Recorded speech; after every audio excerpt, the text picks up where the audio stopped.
What do you think we're seeing? You're seeing, this is, I think, a really great photograph. I think it's nearly my favorite, or one of my favorite. Uh-huh. There are a few favorites. It's got a lot going on in it. The light is beautiful, the texture is beautiful, the way the lines play, the shadow and light, and it has a definite feeling of organic phenomenon. You don't know exactly what it is, but it's thrilling, and it's very beautiful as an image. It's just a beautiful thing to have, say, in your home. And the putrefaction is beautiful in some way. All of it is beautiful.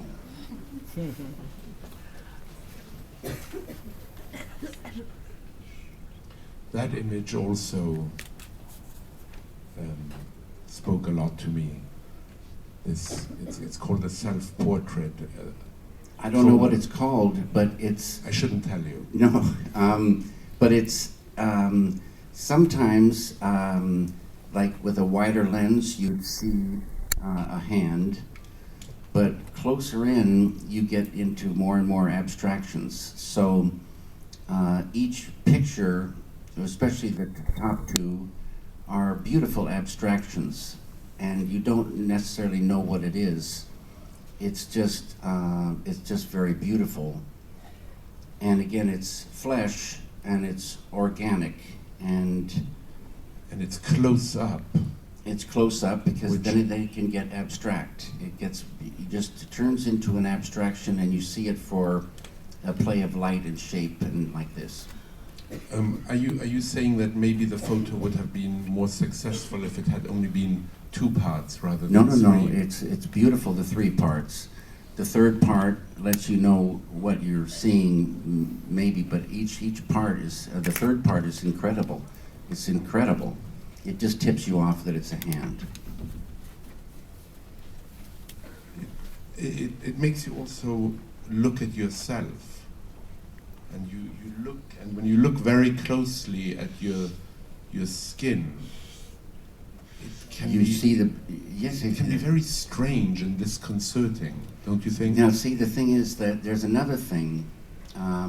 The world is as you are. That's another expression. The world is as you are. What does it mean? It means that it's the same world out there, but depending on how you are, you'll see it. There's an analogy. If you have dark green, dirty glasses, that's the world that you see. And so, in other words, somebody else could look at their skin and very close up and get a thrill. It could be a deep beauty. And you say it's very disconcerting. Well, I think I say it's disconcerting. Can I permit myself to say it's disconcerting and thrilling? Okay, now, Paul, you have to explain that. Well, okay, the interview has turned around. This could happen, but well, it's not. It's somewhat unknown, and it's somewhat unknown because, at least, I may not pay enough attention to myself, to that self in myself, and I look at it and I see the veins. I also see something that is less thrilling to me, which is the age, the aging process, and then also it's something magnificent about the skin and its protective quality. And then I look at my hands and I can tell that they have never worked a day in their life. They are so soft, nearly like a baby. So I mean, I don't know if that's thrilling or makes me think I should do The something. thrilling may be just this thing of discovery. Yeah. Discovery.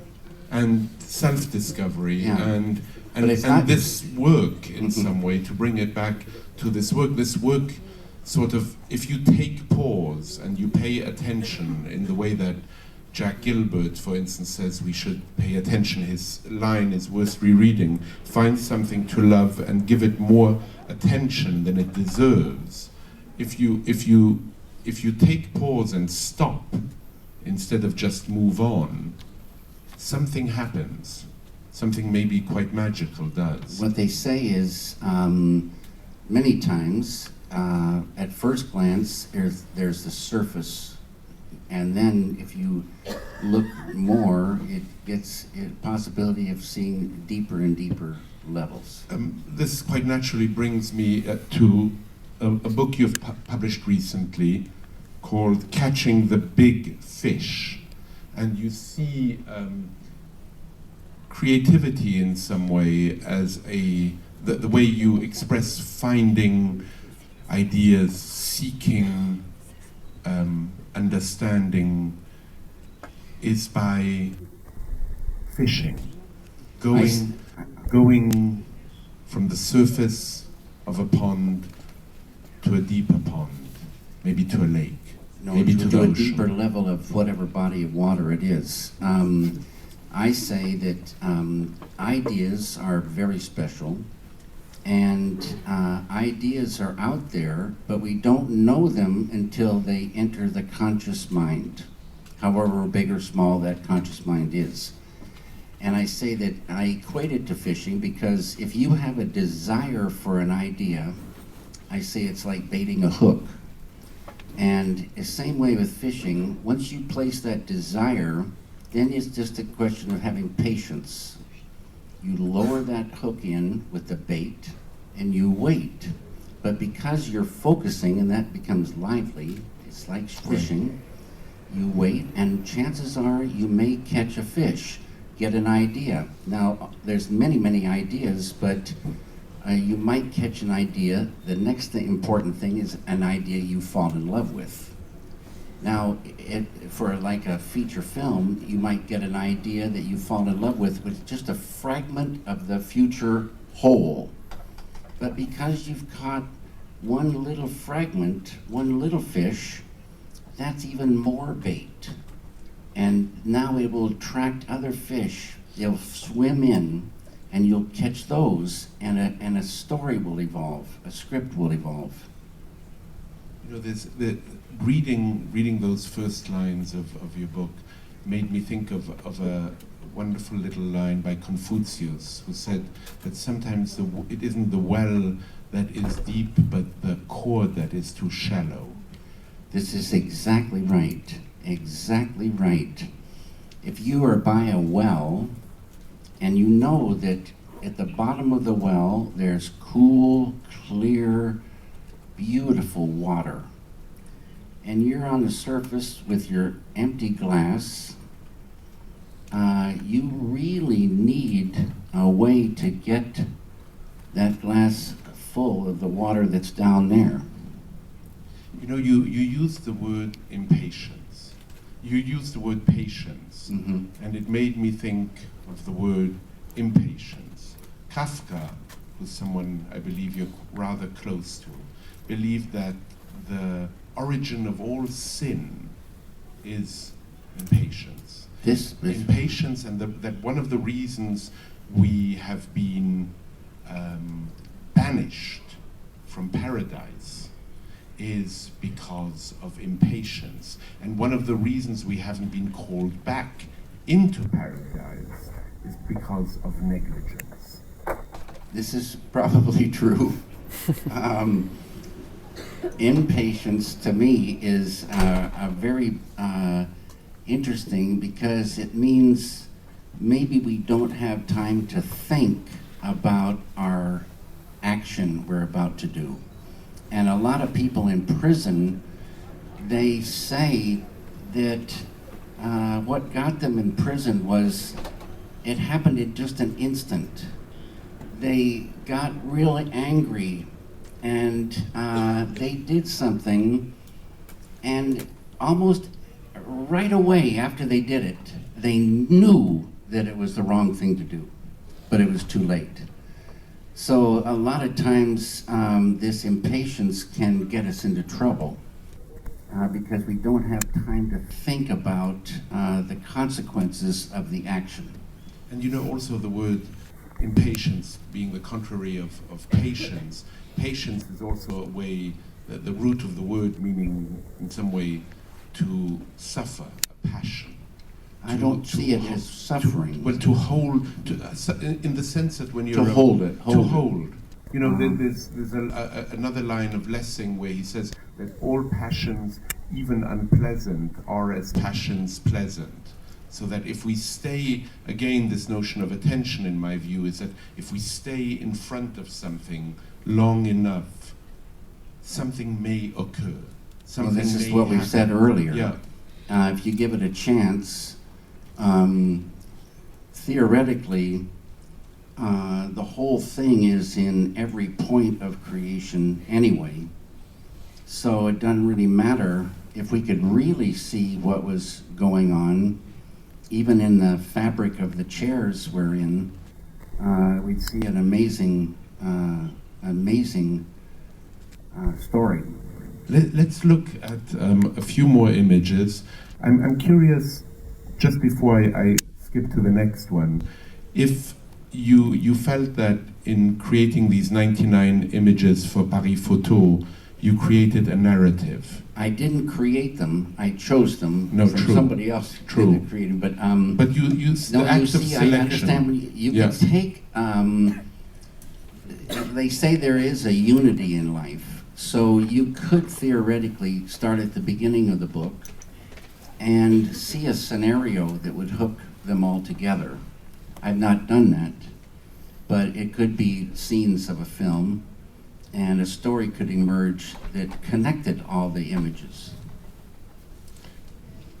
But consciously, well, did you select the order in which they would appear in the book? Yes, I selected the order, and it happened very rapidly. And there was just one change. When Julian came to my house, we went through the order, and I could see that he was quite happy. And but we came to a photograph of, I think it's 3 guys in a car that were looking like this at something off screen. And what was there was not correct for the next photo. And what does that mean? It just, the photo that followed, the way it tied to the previous, the guys looking out the car, it didn't have a quite the right feel, and so it went to a woman's shoe, and that kind of tied it in an interesting way. Let's look at another image. Okay.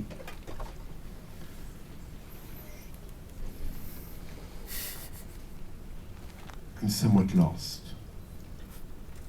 This, to me, is again more of an organic phenomenon. It's a beautiful, beautiful abstraction. It draws you in some way. It's quite foreign. It has a mood. Mood is very, very important. And it makes you think, it makes me think this photograph could cause lots of thoughts. And it's quite magical. Then let's go on that journey a little bit. Okay, Paul. A little bit. I'd like to explore the notion of what you just said. It could cause me quite some thoughts. Mm-hmm. Let's improvise on Okay. what thoughts it might cause, because I love this photograph, and most of them, if you look at the captions in the back, are really not helpful, and in some way frustrated me, because there's something in me that wants to know more, but because I couldn't know very much more from reading the captions, I had to look at this more. Yes, and yes. I'm curious what you... A caption, I think, is a surface thing. So when you look at something, sometimes it causes you to dream. Like you listen to some music, I get a lot of ideas from music, and so you look at something, you could get ideas from, you know, going into this image. And to me, it's another world. It's a very beautiful world. And what I came to mind is, if you enter that world and you go back into the back and you go in to a kind of a building, and in that building you can fulfill your desires.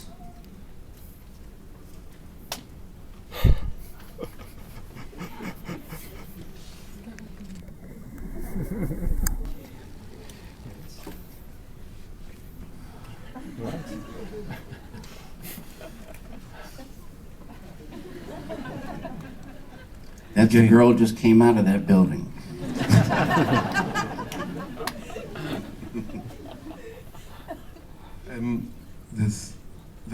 That in a sense, this is a photograph. There seems to be a series of photographs that resemble this, that where you mentioned earlier on the notion of mood, and something's. I mean, we're listening onto a conversation. We see that portrait in the back.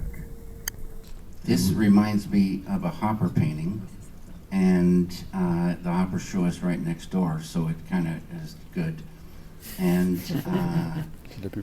it is always interesting to look in on something, and she doesn't know that you're out here, and so you're getting a kind of a peeping Tom kind of thing going, and this is always very interesting. Thrilling in some way for you. Yes. I mean, it's a form of voyeurism. Yes. People, whether they admit it or not, we like being voyeurs sometimes. Because it affords us a thrill. A very, very, I mean, the power. It's a safety. It's like watching a film. You go into a world and 99%, maybe 99.9%, you know you're in the world, but a little bit of you knows you're in the safety of a theater.